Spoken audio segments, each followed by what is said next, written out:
पारं सकलार्तिनाशं परात्परं श्रीहरिकृष्णराजं श्रीशास्त्रीयोगी प्रमुखान् प्रणम्य ब्रह्माक्षरं केशवमानमामि।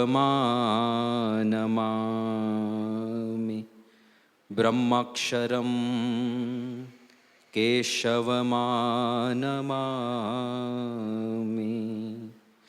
श्री गुरुचरण सरोज रज निज मन मुकुर सुधार। बरनउँ रघुबर बिमल यश जोदायक फलचार। ओम परब्रह्मणे श्री स्वामीनारायणाय नमः। ओम अक्षर ब्रह्मणे श्री गुणातीतानंदाय नमः। ओम ब्रह्मस्वरूपाय श्री प्रमुख स्वामी महाराजाय नमः। ओम प्रकट ब्रह्मस्वरूपाय श्री महंत स्वामी महाराजाय नमः। ओम सियावर रामचंद्र भगवते नमो नमः।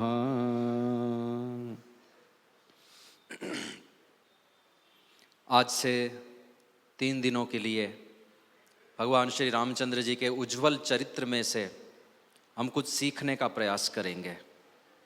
वैसे तो कौन नहीं जानता कि भगवान श्री रामचंद्र जी के चरित्र कौन से है। कौन नहीं जानता कि अयोध्या में क्या हुआ था। किसे पता नहीं कि किष्किंधा में क्या हुआ था। कौन अज्ञात है कि लंका में क्या हुआ था। पंचवटी, इस तरफ जाओ नागपुर में पंचवटी मिल जाएगी।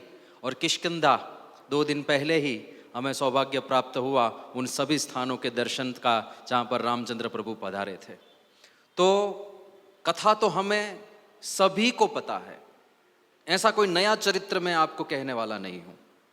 लेकिन हम चिंतन करेंगे कि उन चरित्रों में से हम वर्तमान समय में क्या सीखेंगे।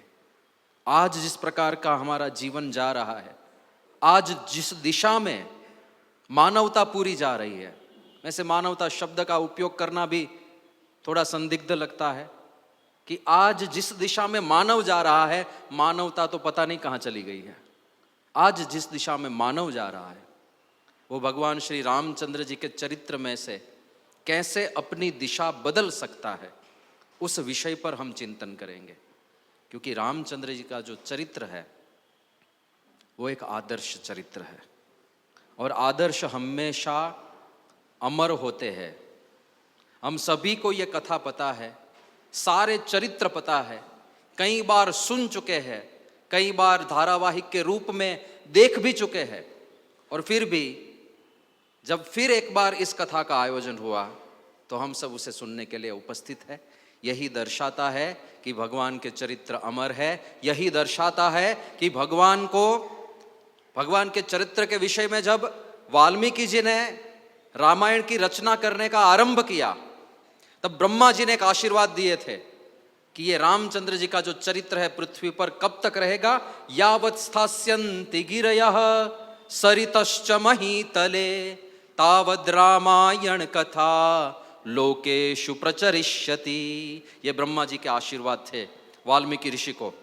यावत् स्थास्यन्ति गिरयः, जब तक इस पृथ्वी पर पर्वत रहेंगे, सरितश्च महीतले, जब तक नदियां रहेगी, तावद् रामायण कथा, तब तक रामचंद्र जी की कथा इस पृथ्वी पर होती रहेगी, उसका प्रसार प्रचार होता रहेगा।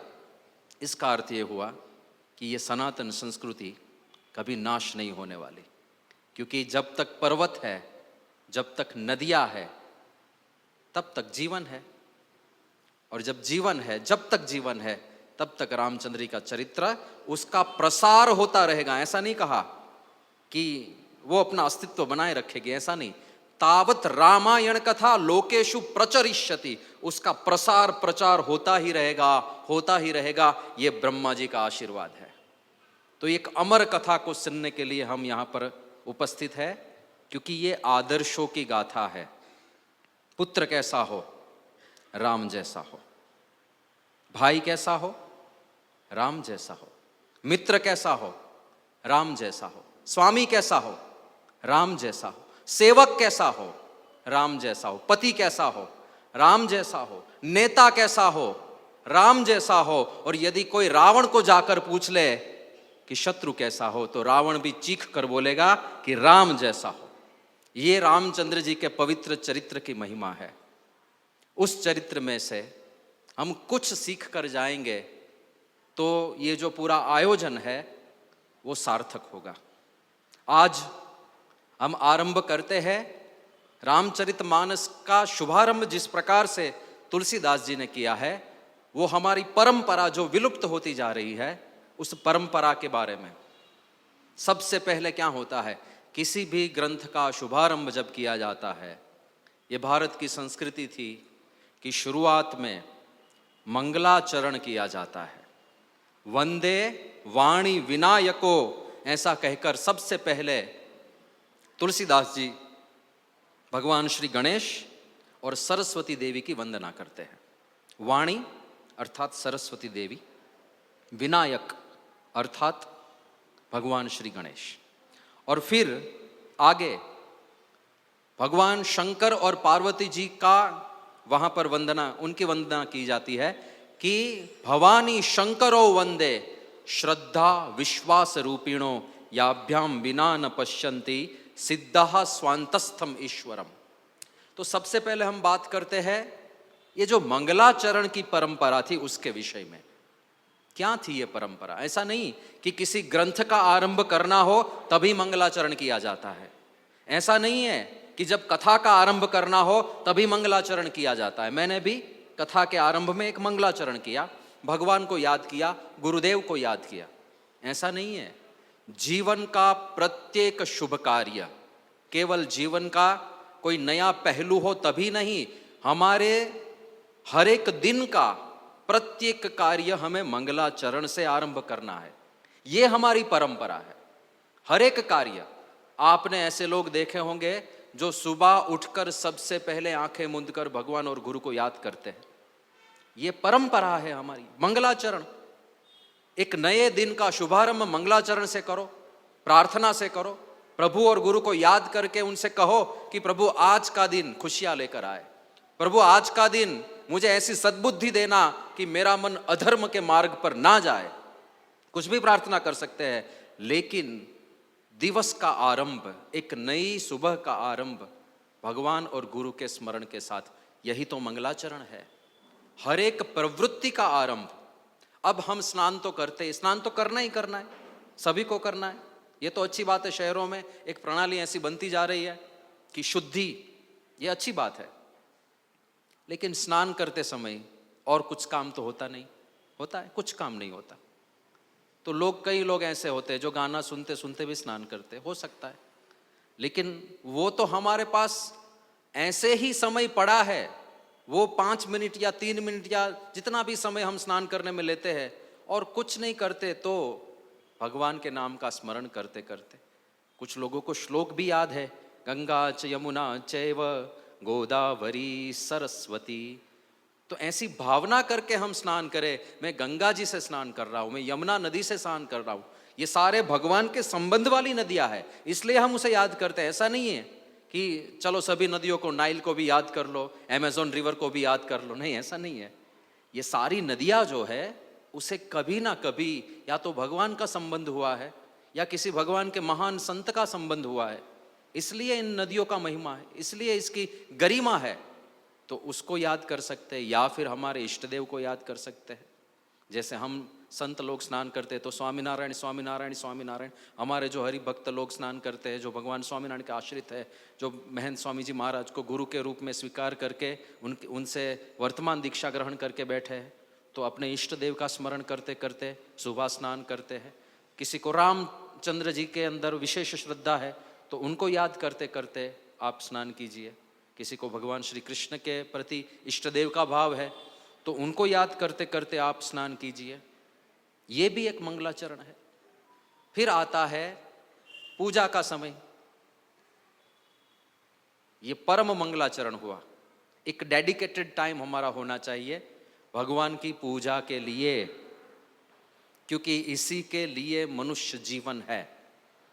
प्रमुख स्वामी जी महाराज अपनी कथाओं में बहुत बार एक श्लोक उसका निर्देश किया करते थे। आहार निद्रा भय मैथुनम च सामान्य में तत्पशुभिर नराणाम धर्मो हि तेषाम् अधिको विशेषो धर्मे नहीं ना पशुभिः समाना। क्यों जीवन मिला? आप थोड़ा सा चिंतन करिए कि मनुष्य इतना अलग क्यों है और स्पीसीज है। बहुत सारी स्पीसीज है दुनिया में। हमारे शास्त्रों में जो उल्लेख मिलता है उसके अनुसार 84 लाख विविध प्रकार की योनियां है। 84 लाख। उनमें से मानव मनुष्य इतना अलग क्यों? जो खुद कुछ सोच सकता है, जो खुद कुछ नया इनोवेशन कर सकता है, जो खुद परमात्मा के बारे में चिंतन करके उनकी उपासना कर सकता है, और किसी भी स्पीसीज में यह नहीं देखने को मिलेगा। आपने किसी गधे को देखा कि भाव से यहां पर आए हो और दर्शन कर रहा हो? नहीं मिलेगा, कहीं पर भी नहीं मिलेगा। ना कुत्ता मिलेगा, ना गधा मिलेगा, ना कोई और मक्खियां, कुछ भी नहीं मिलेगा, केवल मनुष्य। और ऐसा नहीं है कि केवल भारतीय संस्कृति में। आप वहां पर चले जाओ अफ्रीका के जंगलों में जहां पर भारतीय संस्कृति का कोई स्पर्श नहीं है, वहां पर वे लोग भी किसी ना किसी को देवता के रूप में स्थापित करके उसकी उपासना करते होंगे। नहीं तो फिर अग्नि की उपासना होती होगी, नहीं तो फिर सूर्य और चंद्र की उपासना होती होगी, किसी ना किसी की पूजा होती रही। ये जो इंस्टिंक्ट है, ये जो अनरोनी भावना है, वो किसने रखी है? ये मनुष्य जीवन का उद्देश्य है। आप उस परम तत्व परमात्मा के बारे में कुछ जानकर उनके शरणागत बन जाओ। इसी के लिए तो ये जीवन दिया गया है। और यही नहीं हुआ तो क्या हुआ?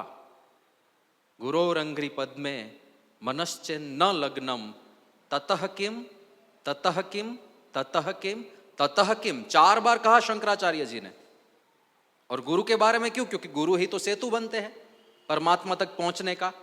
गुरु के बारे में ही तो कहा है कठोपनिषद ने, यह सेतुरी जानानाम अक्षरम ब्रह्म यत्परम अभयम तितीर्षताम पारम नाचिकेतम शकेमहि।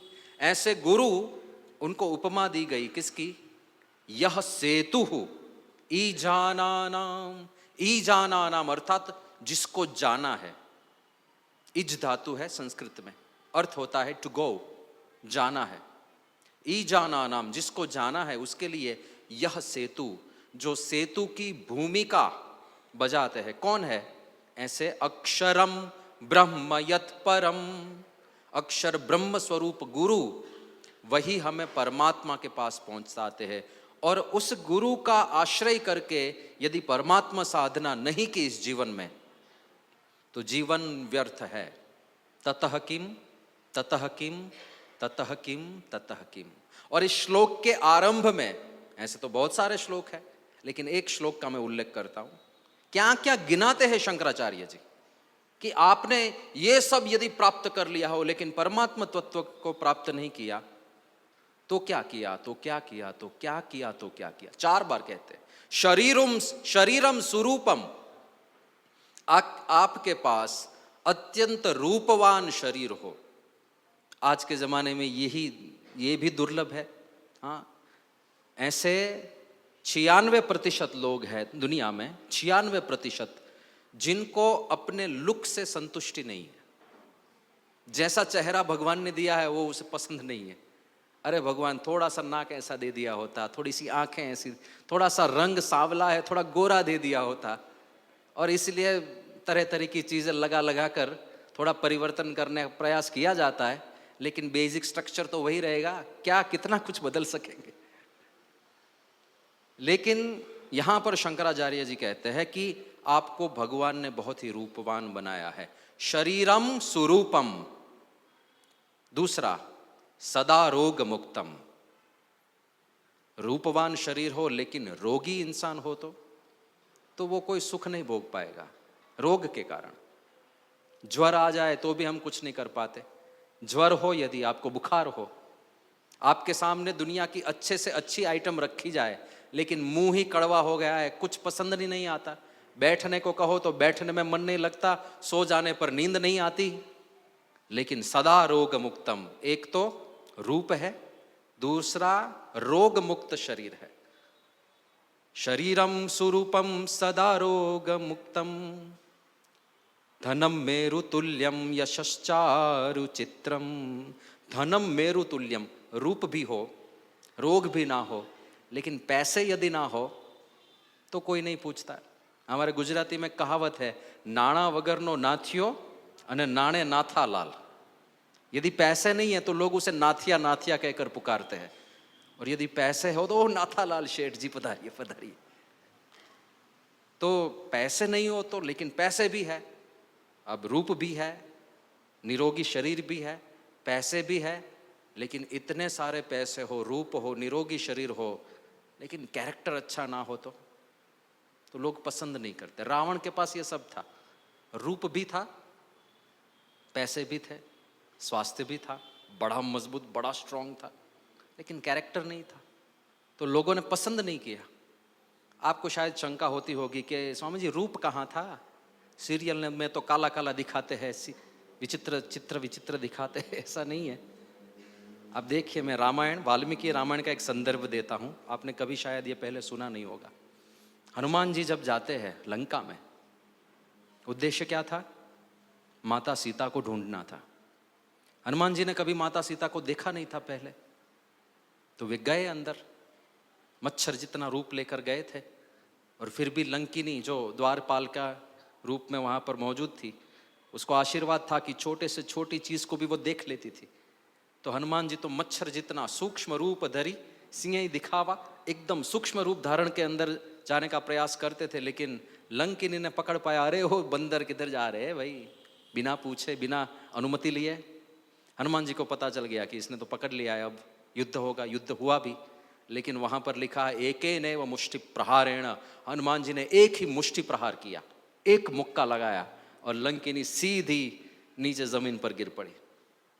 और तब वे कहती है कि अब रावण का विनाश निश्चित है, क्योंकि मुझे ब्रह्मा जी ने बताया था कि जब एक वानर आए और एक ही मुक्के से तुम्हें जमीन पर पटक दे, समझ लेना कि अब रावण का अंत निश्चित है, नजदीक है। तो हनुमान जी को प्रवेश मिल गया।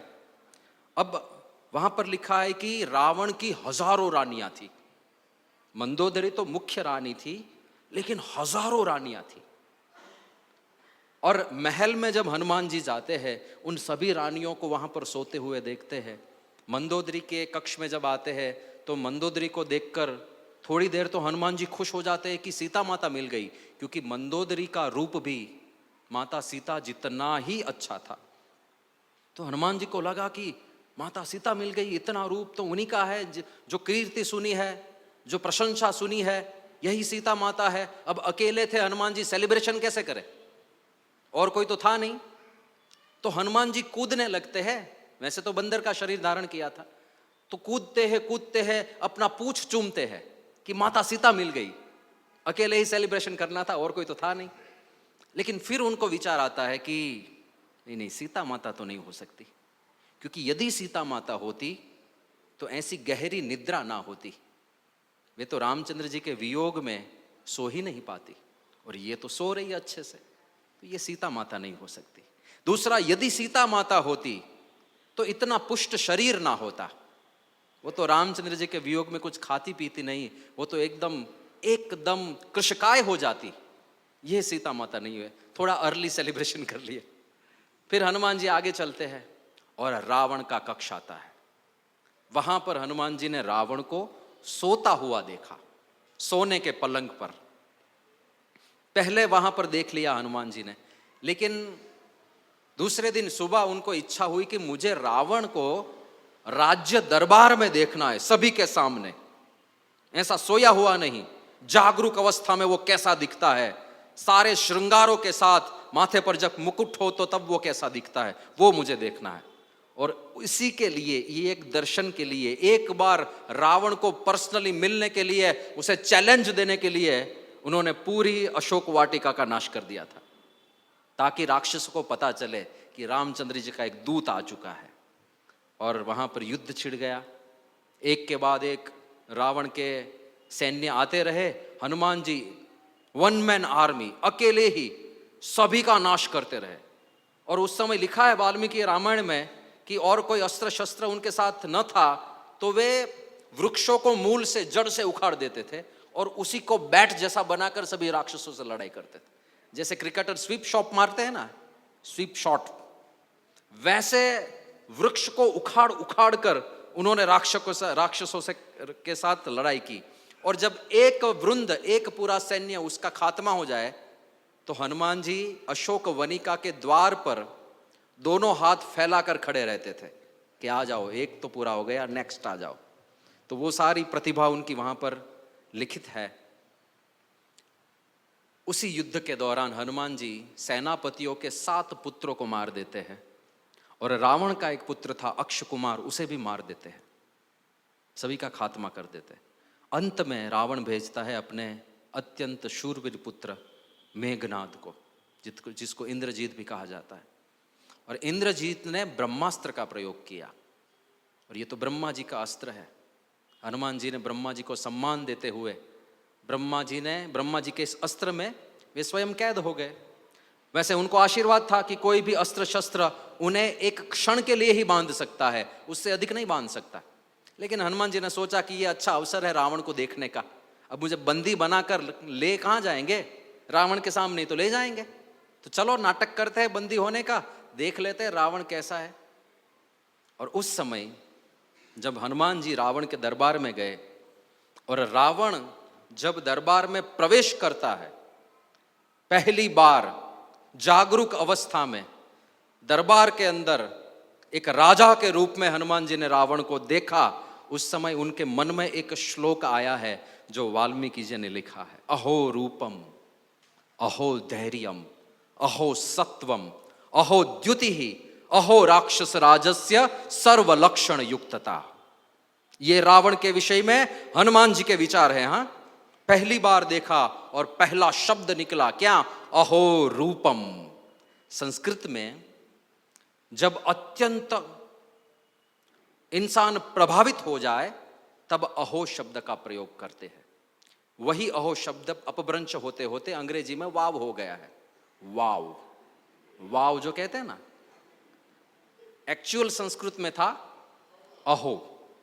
अहो रूपम, अरे इसका रूप कितना अद्भुत है, रावण का रूप। हाँ, वो तो सीरियल में क्या होता है कि नेगेटिव कैरेक्टर को थोड़ा विलनस चेहरा बनाना पड़ता है, इसलिए ऐसा बनाते हैं, अन्यथा अहो रूपम। फिर दूसरा शब्द अहो धैर्यम, कितना धैर्यवान है ये पुरुष, बहुत ही महत्वपूर्ण गुण है धैर्य। अहो धैर्यम, ऐसे तुरंत ही किसी चीज से घबरा कर ऐसे तैसे निर्णय नहीं लेता रावण, एकदम स्टेबल है, धैर्य। अहो सत्वम, सत्व अर्थात लाइवलीनेस, जो एनर्जेटिक इंसान होता है, ऊर्जा से भरा हुआ, वो हनुमान जी ने देखा। अहो सत्वम, कितना ऊर्जा सबर है रावण। अहो द्युति ही, द्युति का अर्थ होता है प्रकाश, कांति, ये कितना प्रकाशमान है। अहो, अहो रूपम, अहो धैर्यम, अहो सत्वम, अहो द्युति ही, अहो राक्षस राजस्य सर्वलक्षण युक्तता। एक श्रेष्ठ राजा में जितने भी लक्षण होने चाहिए वे सारे इस रावण के अंदर है। केवल एक लक्षण नहीं है, रघुनाथ जी के प्रति इसकी भक्ति नहीं है। यदि वो गुण होता तो ये दुनिया का राजा बन के बैठता। ये हनुमान जी के विचार थे। तो शरीरम सुरूपम तो था ही, सदा रोग मुक्तम भी था, धनम मेरु तुल्यम भी था, यशश्चारु चित्रम नहीं था। पूरी दुनिया में उसका यश नहीं फैला हुआ था, अपयश फैला हुआ था कि रावण अधर्मी है, रावण अतिशय कामी है। इस प्रकार का उसका अपयश चारों ओर फैला हुआ था। लेकिन शायद कोई ऐसा इंसान हो जिसके पास रूप भी है, जिसके पास गुण भी है, जिसके पास स्वास्थ्य भी है, जिसके पास पैसे भी है और जिसके पास कीर्ति भी है, वो चरित्रवान है। ऐसा कोई इंसान मिल जाए, शंकराचार्य जी लिखते हैं, गुरोरंघ्रि पद में मनश्चिन्न लग्नम। यदि ऐसे आदमी ने गुरु के चरण कमल में, परम पूज्य डॉक्टर स्वामी जी हमारे बीच में पधार चुके हैं,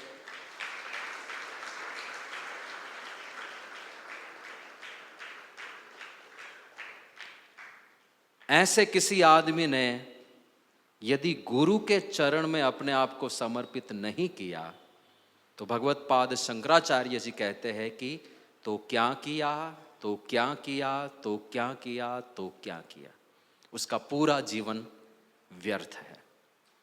और जिसने गुरु के चरण में अपने जीवन को समर्पित किया हो, वे कैसे होते हैं, उनके लक्षण कैसे होते हैं, उनका जीवन कितना पवित्र होता है, परम पूज्य डॉक्टर स्वामी जी हमारे सामने जीता जागता उदाहरण है।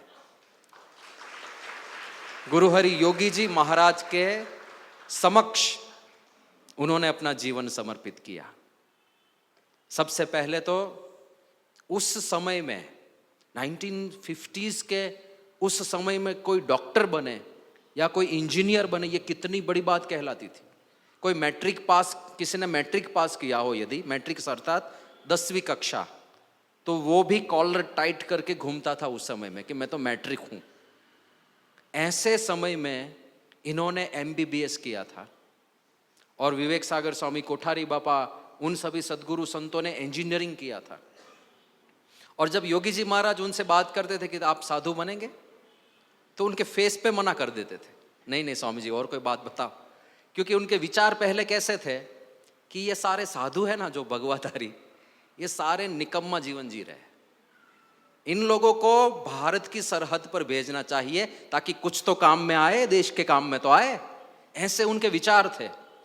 लेकिन योगी जी महाराज के आश्रित बने, योगी जी महाराज में प्रीति हुई और योगी जी महाराज के वचन के अनुसार साधु बने, तो ऐसे संत बने। आज डॉक्टर स्वामी का जीवन इतना पवित्र है। अब ऐसा कहा जाता है कि महादेव जी के गुण नंदी को पता होते हैं, क्योंकि नंदी हमेशा साथ में रहते हैं।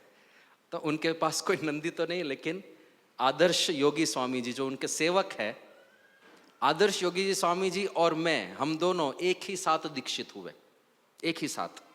तो सारंगपुर में जो 7 साल का पूरा ट्रेनिंग का प्रोग्राम होता है, हम साथ में ही थे। उससे पहले सूरत में मैं था, तो सूरत में भी वे हमारे साथ में थे, तो मेरे मित्र जैसे हैं। और पिछले लगभग 15 तो नहीं, लेकिन 11 साल से वे पूज्य डॉक्टर स्वामी जी की सेवा में है। और इस 11 साल का निचोड़ उन्होंने 11 साल का निचोड़ उन्होंने मुझे बताया था कि डॉक्टर स्वामी जी को कभी भी कोई भी नकारात्मक विचार ही नहीं आता, ये मेरा प्रत्यक्ष अनुभव है। तो ये तो कितना पवित्र अंतःकरण जब हो तब ऐसा जीवन संभव बनता है। हमारे जीवन में तो यदि आगे वाला आदमी साइड ना दे तो भी कितने सारे नेगेटिव विचार आ जाते हैं ना, ये ऐसा है, ये वैसा है, यदि ये नहीं करता, वो नहीं करता। डॉक्टर स्वामी जी को ऑलवेज पॉजिटिविटी, ये जो पवित्रता की पराकाष्ठा होती है, वहाँ पर हृदय में भगवान साक्षात निवास करने के लिए आ जाते हैं। तो ऐसा व्यक्तित्व परम पूज्य डॉक्टर स्वामी, उनके आशीर्वाद हमें आज मिलने वाले हैं। लेकिन उससे पहले ये जो हम बात कर रहे थे कि मंगलाचरण भगवान ही मुख्य है, तो हमारे जीवन की, हमारे दिवस की प्रत्येक मुख्य क्रिया से पहले अवश्य मंगलाचरण करना चाहिए। तो पूजा का डेडिकेटेड टाइम, मैं नहीं कहता कि चलो 2-2, 3-3 घंटा पूजा करते रहो, लेकिन 5 माला तो कर सकते हैं रोज। जिस भी इष्ट देव में हमारी श्रद्धा हो, 5 माला तो बनती है। और 5 माला करने में 7 या 10 मिनट से अधिक समय नहीं लगता। आप आराम से बोलो फिर भी 7 या 10 मिनट, अरे 10 मिनट तक तो हम किसी का मैसेज नहीं आया हो फिर भी व्हाट्सएप देखा करते हैं, पुराने मैसेजेस देखा करते हैं, स्टेटस चेक किया करते हैं। अरे किसी ने नया कुछ स्टेटस में ना लगाया हो तो किसी के डीपी जूम कर करके उसके परिवारजनों को देखा करते हैं 10-10 मिनट। तो वहां से थोड़ा समय कट करके रोज भगवान, जिस भी भगवान में हमारी श्रद्धा हो, 10 मिनट मंत्र जाप में। क्योंकि आगे जाकर तुलसीदास जी मंगलाचरण के भाग में ही रामचंद्र जी के नाम को वंदना करते हैं। मंगलाचरण के रूप में भवानी शंकर की वंदना हुई, वाणी विनायकों की वंदना हुई और रामचंद्र जी के नाम की वंदना हुई। क्यों? कलयुग केवल नाम आधारा, सुमिर सुमिर नर पावहि पारा। पहले के समय में लोग तपस्याएं किया करते थे। हमने सुना है सौभरी ऋषि ने 60,000 वर्षों तक तपस्या की थी, और दूसरे भी जो आंकड़े मिलते हैं वो हजारों में ही मिलते हैं। लेकिन अब कलयुग में कैसा है कि अब सावन मास चल रहा है, यहाँ के कैलेंडर के अनुसार, गुजराती कैलेंडर के अनुसार सावन मास शुरू होगा। एक मास के लिए एकाशन का व्रत लिया हुआ है कुछ लोगों ने। एक टाइम खाना खाएंगे और सुबह शाम अनाज नहीं खाएंगे, फ्रूट तो खाएंगे ही खाएंगे। फिर भी बार बार किचन में जाकर पूछा करते कि क्या ये खा सकते हैं, क्या वो खा सकते हैं, क्या ये फराली है या ये तो कलयुग में तपस्या हो ऐसा शरीर तो रहा नहीं। लेकिन कलयुग केवल नाम आधारा, सुमिर सुमिर नर पावहि पारा। यहाँ पर तो भगवान के नाम का आधार है, तो नाम जप अवश्य करना चाहिए। वहीं से ये भी एक मंगलाचरण का ही तरीका है। तो और कुछ हो ना हो, लेकिन रोज नियमित रूप से हाँ, वो ऐसा नहीं कि आज किसी की शादी है, आज दोस्त की शादी है, आज नाम जप नहीं करेंगे तो चलेगा। अरे देखा है लोगों को नमाज पढ़ते हुए, रेलवे स्टेशन पर नमाज पढ़ते हुए देखा है ना लोगों को। तो इतनी निष्ठा से कोई कर सकता है तो हम क्यों नहीं कर सकते? नाम जप में ऐसा तो नहीं हमारा कि किसी पर्टिकुलर दिशा में मुंह रखकर ऐसे ऐसे ऐसे ऐसे। नाम जप तो आप कहीं भी कर सकते हैं। कहीं भी आपके दोस्त के घर गए हो तो वहां पर घर मंदिर तो होगा ही होगा, वहां पर जाकर 10 मिनट नाम जप कर लीजिए। लोग उठे उससे पहले आप 10 मिनट जल्दी उठ जाइए, वहां पर नाम जप कर लीजिए। तो ये तो हो सकता है। तो ये हमारे दिवस का मंगलाचरण हुआ। फिर आप किसी काम पर जाए, कोई विद्यार्थी है तो विद्या अध्ययन का आरंभ करने से पहले एक मंगलाचरण बनता है। मैं ऐसा नहीं कहता कि कोई श्लोक बोल लो पूरा 5-10 मिनट का, ऐसा नहीं है। एक बार भगवान का नाम लेकर भी मंगलाचरण हो सकता है। ओम श्री स्वामी नारायणाय नमः ऐसा बोलकर विद्या का आरंभ करो। जब आप अपना धंधा खोलो या दुकान खोलो तो शटर खोलते खोलते ओम श्री स्वामी नारायणाय नमः हो गया मंगलाचरण। तो सारी चीजों में सबसे पहले भगवान का मंगलाचरण, ये हमारी परंपरा थी जो धीरे धीरे हम भूलते जा रहे हैं। शायद हमारे अंदर है तो हम बच्चों को नहीं दे रहे, उनको नहीं सिखा रहे। अब बिना सिखाए कोई कुछ सीखता नहीं है इस दुनिया में। तो बच्चों को सिखाना, उनको अपने साथ रखना, यह भी माता पिता का उत्तरदायित्व है। आप संस्कारी है, बहुत अच्छी बात है, लेकिन उस संस्कार को पास ऑन भी करना होता है ना, वो अगली जनरेशन को सिखाना भी होता है। आजकल कई बार कैसा होता है कि माँ बाप को समय नहीं निकालना तो बच्चों को मोबाइल दे देते हैं। अरे बड़ा भयंकर कदम है, क्योंकि पता नहीं मोबाइल में क्या क्या आता है, बच्चे क्या क्या देख लेते हैं। आपको लगता है कि बस उसको इतना ही आता है। अरे आज के बच्चे तो 5G जनरेशन है ये, आपको नहीं पता, उससे ज्यादा उन लोगों को पता होता है। तो ऐसे आपको समय ना देना पड़े, इसलिए बच्चों को ये सारी चीजों का एक्सपोजर मत दीजिए। It is too dangerous. दूसरी सभी चीजों में एज लिमिट होती है। अमेरिका में खास, भारत में पालन नहीं होता इतना, लेकिन अमेरिका में 16 वर्ष से नीचे की आयु हो तो अमुक चीज आपको दुकान वाला नहीं देता। पहले आपका आईडी मांगता है कि आईडी है आपके पास, तभी आपको ये चीज मिलेगी। कोई बीड़ी या सिगरेट लेने के लिए जाए तो बेचता नहीं वो बेचने वाला कि तुम अंडर एज हो, मैं नहीं दे सकता। वहां पर तो शराब और वो सब उसी भी छूट है, लेकिन यदि कोई अंडर एज आदमी लेने के लिए आए तो नहीं देते, दुकान वाले ही मना कर देते। और यहाँ पर हमारे यहाँ तो वो सब, कोई बच्चा भी जाकर पिता के लिए वो मसाला लेकर आता है, तंबाकू लेकर आता है, तंबाकू वाला पान लेकर आता है, वो तो ठीक है। लेकिन अमेरिका वालों ने ही बहुत सारे पुस्तक लिखे हैं कि इस मोबाइल के पीछे भी एज लिमिट होनी चाहिए, क्योंकि ये बच्चों के संस्कारों को ख़त्म कर रहा है। बड़ा ही विचित्र माजरा है, लेकिन इसके ऊपर अब ज़्यादा तो कुछ कर नहीं सकते। पूरा ज़माना जिस दिशा में जा रहा है, लेकिन जितना भी हम जलने से बचा सके यदि आपके घर में बच्चा है तो टाइम लिमिट सेट कीजिए। 2 मोबाइल, बिना मोबाइल के तो अब चलेगा नहीं ऐसा लग रहा है, लेकिन टाइम लिमिट, और वो भी मॉनिटरिंग के साथ। You have to be there, you have to be present over there when your child is using mobile phone. ये सब ध्यान रखना है। तो ये सारी चीज़ें, ये सारा जो मंगलाचरण का क्रम है वो हमें पास ऑन करना है। हमारे संस्कार हमें नीचे अगली जनरेशन में पास करने हैं। फिर खाना खाते समय मंगलाचरण, दुकान खोलने से के समय, सुबह उठने के तुरंत बाद, खाना खाते समय मंगलाचरण। और बहुत सारे करते हैं, लेकिन ये तो अवश्य करना है, क्योंकि ये जो भोजन हमें मिला है वो भगवान की कृपा से मिला है। कभी कभी हम ऐसा वहम रखते हैं कि ये तो मेरे पसीने की कमाई है। आपके पसीने की कमाई तो वो जो कागज का टुकड़ा लेकर आप घूमते हैं ना, 500 का नोट, 1000 का नोट, ये आपके पसीने की कमाई है। लेकिन अन्न जो उगाते हैं वो तो भगवान उगाते हैं ना। एक दाने में से 1000 दाने करके देते हैं, वो तो भगवान करते हैं ना। वो कहाँ आपने किया? तो उनकी कृपा से ही तो अन्न मिलता है, उनकी कृपा से तो स्वाद मिलता है। बाकी तो स्वाद भी ना मिले।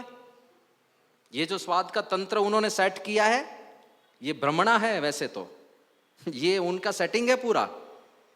उसके ऊपर थोड़ा विचार करो तो भी पता चलेगा कि ये उपकार है उनका। तभी तो खाना पसंद आता है हमें, नहीं तो नहीं आता। आप देखिए, रुचि जैसे सर्किट भगवान ने जो फिट के है, उसी के अंदर उसी को स्वाद आता है। आप घास खा सकते हैं? घास में स्वाद आता है? नहीं आता। और गाय किसी के ट्रक में लगाया हुआ घास भी मुंह ऊंचा कर करके खाती है। देखा हो ना सड़कों पर कि घास भर के ट्रक जा रही है और वहां से गौ माता पसार होती है, तो वहां से ले लेती है ऊपर ऊपर से। उसको घास में दिलचस्पी है, क्यों? सर्किट ही ऐसी भगवान ने लगाई है। आपको घास पसंद नहीं आएगा। और सुअर को आप ऐसी रूम में रखो, अंदर अलग अलग प्रकार के परफ्यूम छिड़को, और इतना कूल, इतना परफ्यूम वाला सुगंधित, अंदर सेब, बनाना, वो सब रखो, और वहां पर सुअर को रखो, और बाजू में उसको ऑप्शन दिया जाए कि गटर का पानी बहुत ही दुर्गंध वाला, तो वो क्या चूज करेगा? गटर का पानी। और वो तो चिंतन भी करेगा, विचार भी करेगा कि पता नहीं लोगों को इसमें क्या दिलचस्पी हो जाती है, वहीं पर जाते रहते, अरे ये तो स्वर्ग है। तो उसके दिमाग में भगवान ने ऐसी सर्किट फिट कर दी है, उसको वहीं पर मजा आता है। तो ये सारा भगवान का खेल है कि हमें जो खाने में मजा आता है, खाने में तो कोई मजा है ही नहीं वैसे, वो तो धूल है। धूल में से तो बनता है, जमीन में से तो निकलता है। और यदि भरोसा नहीं कि धूल है, तो दूसरे दिन सुबह परिणाम देख लेना, धूल ही तो है, अपना सही स्वरूप प्रकट कर देता है वो। तो धूल ही तो है, धूल में से आनंद आता है। ये भगवान की सर्किट है। तो खाना जो हमें मिलता है, भोजन जो हमें मिलता है, उस भोजन में हमें जो स्वाद आता है, वो सारा भी केवल और केवल ईश्वर की कृपा से हो रहा है सब। तो खाने से पहले अवश्य मंगलाचरण। और यदि आपको कोई श्लोक नहीं आता, एक श्लोक, ओम सहना भवतु सहनो भुनक्तु सह वीर्यं करवावहे, वो तो शायद सभी को आता होगा, वो बोल सकते हैं। श्रीमद् सद्गुण शालिनम चिदचिदी, हमारा जो मंगलाचरण है वो तो बोलना ही होता है। तो ये 2 श्लोक का कॉम्बिनेशन हम बोलते हैं। लेकिन पहला किसी को ना पता हो तो दूसरा, वो भी ना पता हो, गुरुर ब्रह्मा गुरुर विष्णु गुरुर्देवो महेश्वर, वो श्लोक आता है। तो उस श्लोक से मंगलाचरण करके इष्ट देव और गुरुदेव की स्मृति करके भोजन का आरंभ कीजिए। एक विचार वहां पर हमारे मन में से गुजर जाना चाहिए कि हे प्रभु, ये आपकी कृपा से मिल रहा है। कभी ऐसा अहंकार मत करना कि मैं अपने बलबूते पर सब कर रहा हूँ। उनकी कृपा के बिना कुछ नहीं होता इस दुनिया में। तो ये जितना कर पाएंगे उतना दास भाव बढ़ेगा, उतनी भक्ति बढ़ेगी, उतनी आध्यात्मिकता हमारे अंदर आएगी। तो ये जीवन के हर एक नए पहलू पर तो बड़ा मंगलाचरण करना होता है। जैसे आपने नया घर लिया तो पहले महापूजा करवाई जाती है, पहले वास्तु पूजन करवाया। वो क्या है? वो मंगलाचरण ही है। लेकिन एक बहुत ही बड़ा कदम है जीवन का, तो बड़ा मंगलाचरण होता है। आप ब्याह करते हैं, विवाह करते हैं, तो ये तो बहुत बड़ा कदम है। अच्छा बुरा ये आपका अनुभव है, लेकिन ये जीवन का एक बहुत नया पहलू जिसमें आप प्रवेश कर रहे हैं। तो उस समय भी वो जो यज्ञ में पूजा होती है वो परमात्मा की पूजा ही तो होती है, वो बड़ा मंगलाचरण है। लेकिन दिवस में भी जो छोटी छोटी क्रियाएं करते हैं उसी में भी हमारा मंगलाचरण बना रहे। तो सबसे पहले तुलसीदास जी हमें ये सिखाते हैं कि जीवन में मंगलाचरण करके भगवान को प्रधान रखो। फिर यहाँ पर मंगलाचरण में ही कहा भवानी शंकरो वंदे श्रद्धा विश्वास रूपिणो। अध्यात्म मार्ग श्रद्धा और विश्वास का मार्ग है। यहाँ पर प्रूफ नहीं होंगे, हाँ कुछ कुछ चीज़ों के मिल जाते हैं, लेकिन यहाँ पर बुद्धि से काम नहीं चलता, श्रद्धा से काम चलता है। जिसे श्रद्धा है उसे मूर्त में भी भगवान दिखाई देते हैं, जिसे श्रद्धा है उसे कण कण में भगवान दिखाई देते हैं। लेकिन जिसे श्रद्धा नहीं है उसको कहीं पर भी, उसको तो सामने ही खड़े हैं रामचंद्र जी, रावण के सामने ही तो खड़े थे, कंस के सामने ही तो खड़े थे, वहीं पर भी नहीं दिखाई दिए, श्रद्धा नहीं थी। तो श्रद्धा और विश्वास यही अध्यात्म मार्ग में हमें बनाए रखते हैं। इसलिए श्रद्धा और विश्वास जिसके अंदर होंगे उनको इस रामचंद्र जी के पवित्र चरित्र में से बहुत कुछ सीखने को मिलेगा। तो आज के दिन का पहला संदेश, जीवन में भगवान को प्रधान रख के चले, मंगलाचरण हर पल हरदम करते रहे। दूसरा संदेश भगवान रामचंद्र जी के जीवन में से है कि जो हमारा अध्यात्म ज्ञान है उसका उपयोग करके जीवन के प्रत्येक परिस्थिति में स्थिर और प्रसन्न रहे। कितना बड़ा सेटबैक आया रामचंद्र जी के जीवन में, कितना बड़ा सेटबैक। राज्य गया है और वो भी अयोध्या का चक्रवर्ती राज्य गया है। छोटा सा राज्य नहीं था, 2-3 गांव का राज्य नहीं था, अयोध्या उसका चक्रवर्ती शासन था, इतना बड़ा राज्य था। वो गया और एक झटके में गया। और कितनी गौरव की बात थी कि रामचंद्र जी को दशरथ जी ने तय किया था कि मैं उनको युवराज घोषित करूंगा। राजा बनना और युवराज बनना, इन दो चीजों में भी फर्क है। राजा कौन बनता है? तो ऊपर वाला जो मुख्य राजा था वो चला गया, वो चल बसा या किसी तरह उसकी मृत्यु हो गई और अब सिंहासन खाली पड़ा है। तो जो ज्येष्ठ पुत्र हो या फिर पुत्र ना हो तो राजा का छोटा भाई हो, जो सबसे लायक हो, वो सीधा ही राजा बन जाता है, वो राजा है, उसको राजा कहा जाता है।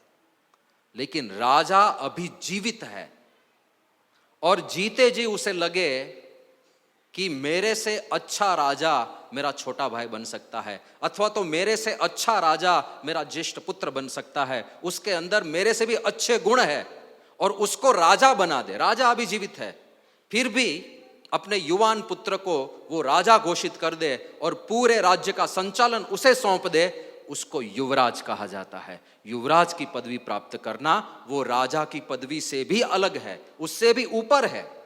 एक राजा का ऐसा भरोसा प्राप्त कर लिया एक आदमी ने कि वो राजा अभी भी जीवित होने के बावजूद उसको राजा बना देता है। ये रामचंद्र के जीवन में हुआ है। और हुआ क्या? दशरथ राजा रोज राज्य में आकर सिंहासन पर बैठते थे और हमारे यहां एक परंपरा थी राजोपचार अर्पण करने की। राजोपचार में क्या क्या होता है? छत्रम च चामरम चैव व्यजनम दर्पणम तथा, ऐसी सारी चीजें अर्पण की जाती है। छत्र, राजा के ऊपर एक छत्र होता है। चामरम, आसपास में वो सफेद बालों जैसा घुमाते हैं ना, उसको चामर कहते हैं। वो वायु के लिए नहीं होता, पवन के लिए नहीं होता, लेकिन वो जीव जंतु आसपास में ना आए उसके लिए होता है। व्यजनम, पंखा, वो पवन के लिए होता है। दर्पणम, दर्पण दिया जाता है, आईना दिया जाता है। अरे राजा को आईने की क्या जरूरत? लेकिन राज सिंहासन पर एक आदमी बैठा है, पूरे राज्य का स्वामी है, और वो दीवाने आम में बैठा है, लोगों के बीच में बैठा है। ऐसे राजा का यदि मुकुट थोड़ा सा टेढ़ा हो तो हास्य के पात्र बन जाता है ना। यदि एक मूछ ऐसे ऊपर हो और दूसरी मूछ नीचे हो तो राजा अच्छा नहीं दिखता।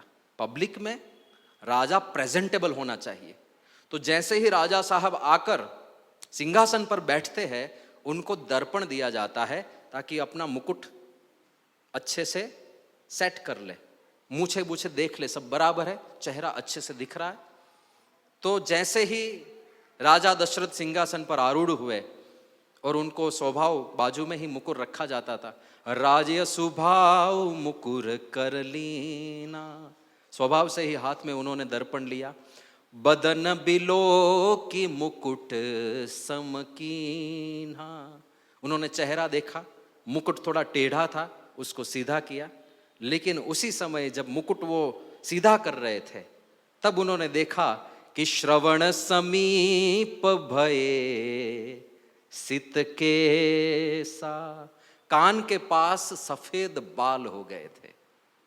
और तब दशरथ राजा ने सोचा कि अब सफेद बाल हो गए हैं, अब राज्य किसी और को समर्पित करने का समय आ गया है। ये भी बड़ी प्रौढ़ता है कि कब रिटायरमेंट ले लेना, ये भी बुद्धिमान आदमी कर सकता है, अन्यथा छूटती नहीं सत्ता। क्योंकि पता है कि यदि मैं रिटायर हो जाऊंगा तो मेरे ऊपर से लोगों की डिपेंडेंसी खत्म हो जाएगी, और एक बार लोगों की डिपेंडेंसी हमारे ऊपर से खत्म हो गई तो कोई पूछता नहीं, और कोई पूछता है वही तो आधार होता है कई बार जीवन का, कि लोग मुझे पूछते हैं, लोग मुझे पूछते हैं, लोग मेरे पास आते हैं। ये आधार नहीं होना चाहिए, क्योंकि एक दिन तो वो आधार चला ही जाना वाला है। आप कितने भी बड़े बुद्धिमान क्यों ना हो, एक दिन तो आपकी सारी सत्ता चली जाएगी। तो राजा दशरथ बड़े बुद्धिमान है। एक तो नीचे एक ऐसा पुत्र है जो उनसे भी अधिक लायक है, और दूसरा राजा दशरथ वे स्वयं भी ज्ञानी है, उनको पता है कि कब रिटायरमेंट ले लेना चाहिए। तो अब तो ये मायने काम नहीं करते कलयुग में, क्योंकि 20-20 साल में लोगों के बाल सफेद हो रहे हैं। तो अभी तो राजा बने ही नहीं तो रिटायरमेंट घोषित करना पड़ेगा। तो कलयुग में ऐसा नहीं संभव, लेकिन आपको जब कुछ निशानियां दिखे परिवार में तो समझ लेना चाहिए कि अब सफेद बाल हो गए। जब बच्चा एक बार ऐसा बोल जाए कि पिताजी अब तो छोड़ो, तब समझ लेना चाहिए कि अब बैट ऊंचा करके रिटायरमेंट ले लो। जैसे अभी 3 लोगों ने ले लिया, वर्ल्ड कप जीते तो ये अच्छा मौका है, एक बड़ा काम कर दिया तो बैट ऊंचा करके निकल जाओ, वरना कोई हार मिलेगी और हार के बाद रिटायर होना पड़ेगा। इससे अच्छा है कि इतना बड़ा मौका मिला है, वर्ल्ड कप भारत में लेकर आए हैं, चलो हो जाओ रिटायर। तो ऐसा अच्छा मौका ढूंढ कर हो जाओ। या फिर जब ऐसे चिन्ह मिलने लगे परिवार में कि पिताजी अब तो छोड़ो, बहुत किया आपने, बहुत किया, अब छोड़ दो, हम कर लेंगे, तब छोड़ दो थोड़ा। जब आप घर पे जाओ और पानी मंगाओ, और पानी तो आएगा क्योंकि आप बुजुर्ग हैं घर के, लेकिन यदि पानी को बड़े जोर से रखा जाए पटाख करके, वो सफेद बाल है, समझ जाना चाहिए कि अब रिटायरमेंट का समय आ गया। हमारी उपस्थिति लोगों को इतनी पसंद नहीं है अब जैसी पहले पसंद थी। तो ऐसा नहीं है कि कोई है नहीं फिर भी छोड़ दो, वो भी देखना चाहिए। आगे कोई उत्तरदायित्व संभालने वाला हो तो उसे सौंप कर अब छोड़ दो। कई बार विचार ऐसा आता है कि मेरे बिना इन लोगों का क्या होगा। अरे भाई, आप आज तक जीवित है, यही भगवान की कृपा है। आप ना होते फिर भी वे होते ही होते। अब कोरोना में कितने सारे चले गए, नहीं फिर भी दुनिया अटक गई। आपको लगा है कि ट्रैफिक जाम जो हो रहा था, सारी गाड़ियां रुक गई, पूरा संसार रुक गया। हाँ, पंछी जो आसमान में उड़ रहे थे वहीं पर स्थिर हो गए, क्यों? कोरोना आ गया भाई, अच्छे अच्छे आदमी चले गए। ऐसा तो होता नहीं, संसार तो संसारति इति संसार, संसार तो चलता ही रहता है। हमें लगता है हमारे बिना कुछ नहीं होगा, सब कुछ चलता है, दुनिया में चलता ही रहता है। कई बार लोगों को इतना लोभ होता है कि चलो मैंने अपना तो कमा लिया, लेकिन मेरी 7 पुश्तें खा सके इतना मैं इकट्ठा करके जाऊंगा। अब आपको कहाँ पता है कि अगली संतान जो होगी वो संस्कारी होगी या संस्कारहीन होगी, वो आपको कहाँ पता है। तो फिर इतना सारा क्यों? एक कहावत है हिंदी में, पूत कपूत फिर क्यों धन संचय, पूत सपूत फिर क्यों धन संचय। यदि पूत कपूत है तो धन संचय क्यों करना, क्योंकि वो तो उड़ा देगा। हाँ, धीरू भाई अंबानी बहुत सारा देकर गए थे, अनिल अंबानी ने क्या किया? तो पूत कपूत तो फिर क्यों धन संचय। और पूत सपूत, अगर सपूत है तो वो अपने बलबूते पर पूरा खड़ा करेगा, आप क्यों चिंता कर रहे हो? वो अपना पाल लेगा, आप उसकी चिंता मत करो। जैसे आपने अपना एम्पायर खड़ा किया, आपने अपने परिवार का पालन पोषण अपने बलबूते पर कर लिया, वैसे वो भी कर लेगा। तो ऐसा भी मत सोचो, लेकिन एक प्रॉपर टाइम हो जब रिटायरमेंट घोषित करके अब भगवान की ओर वृत्ति हमें ले जानी चाहिए, और इसी उद्देश्य के साथ करना। कई बार इंसान ने पूरे जीवन भजन नहीं किया होता और फिर वो ऐसा कुछ सुन के कर देते हैं घोषणा रिटायरमेंट की। अब करने के लिए तो कुछ रहा नहीं, भजन करने के तो आदि नहीं, तो करते हैं क्या? तो फिर घर पे बैठ बैठ के सभी को सूचना दिया करते हैं कि बहू ऐसा किया करो, अरे ये वहां पर साफ नहीं किया बराबर से, अरे ये पंखा तो रह गया साफ करने से। तो इससे अच्छा तो आप दुकान पर चले जाते भाई, घर में ये सब आप सभी का ताड़न करते रहते पूरे दिन, इससे अच्छा थे तो आप दुकान में थे, कम से कम घर में तो शांति थी आपके बिना। तो ये सारी प्रौढ़ताएं एक साथ सीखनी चाहिए। लेकिन दशरथ राजा एक सूचना देते हैं कि एक समय ऐसा आएगा जब आपको संसार, परिवार, ये सारा जो व्यवहार है उससे निवृत्त होकर भगवान के अंदर मन जोड़ने का निश्चय करना चाहिए। लेकिन वो तभी होगा जब संसार का कार्य करते करते हमने थोड़ा थोड़ा भजन करने का अभ्यास किया हो, थोड़ी थोड़ी प्रैक्टिस की हो, थोड़ा थोड़ा भगवान के अंदर मन लगाने का अभ्यास किया हो, तभी हम रिटायरमेंट के पश्चात कर पाएंगे, वरना नहीं कर पाएंगे। ये देखिए पूज्य डॉक्टर स्वामी जी हमारे सामने विराजमान है। अभी अभी आदर्श योगी स्वामी ने एक प्रसंग बताया कि जब प्लेन में आ रहे थे डॉक्टर स्वामी जी और बैठ गए अपने सीट पर, फिर जैसे कमरे में बैठे हो या बगीचे में बैठे हो या प्लेन में बैठे हो, उनके ऊपर आसपास के वातावरण का कभी कोई प्रभाव ही नहीं पड़ता। वे जो क्रिया करते हैं वे ही करते हैं, वे जो पढ़ते हैं तो पढ़ते ही रहते हैं। और कौन से पुस्तक पढ़े उन्होंने? सत्संग प्रारंभ। आपको किसी को शायद पता हो, हमारे यहाँ सत्संग शिक्षण परीक्षा होती है और उसमें सबसे पहली, सबसे प्रारंभिक परीक्षा कोई होती है तो वो है सत्संग प्रारंभ।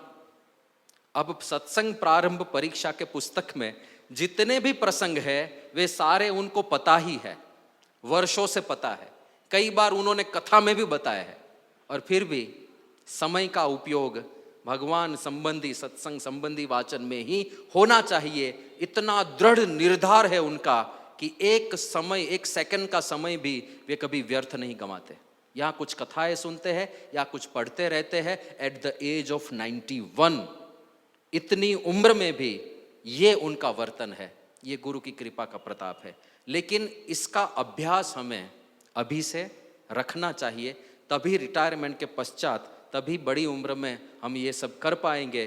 तो आज पहले दिन रामचंद्र जी के चरित्र में से एक तो हमने सीखा भगवान को जीवन में प्रधान रखा जाए, मंगलाचरण बार बार किया जाए, और दूसरा स्थिरता की बातें करनी है लेकिन वे कल करेंगे।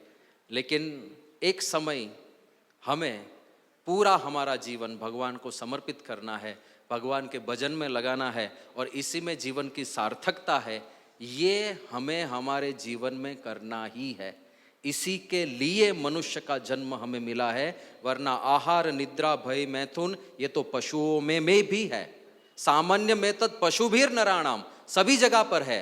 धर्मो ही तेषाम अधिको विशेषो, केवल इंसान ही भजन भक्ति करता है, यही मनुष्य देह की सार्थकता है। तो इतने संदेश के साथ हम प्रथम दिन के इस कथा चरित्र का समापन करते हैं, क्योंकि हमें आगे परम पूजनीय डॉक्टर स्वामी जी के आशीर्वचनों का भी लाभ प्राप्त करना है। सभी को जय स्वामीनारायण।